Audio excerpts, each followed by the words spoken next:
ามาเบิงต้นมะยมชิดจ้าเป็นหมากนกดกจ้าเป็นหมากดิบหมากดกคักจ้านี่ละจ้าไทยเบิงหมากกำลังสุกก็มีได้จ้าตารางจ้ามะยมชิดปลูกไว้หลังบ้าน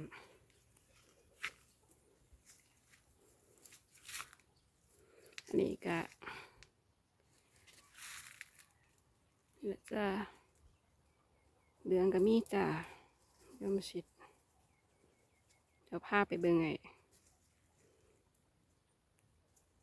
บักพามต้นพามมันจ้าบ่เป็นหมากดกจ้าบ่มีหมากเลยจ้าบ่ผิดบ่มีดอกบ่มีหมากเลยจ้าบ่ติดต้นทุเรียนกำลังงามเลยจ้าส้มโอเป็นหมากหน่อยดกจ้าตัวนี้จ้าดกคัก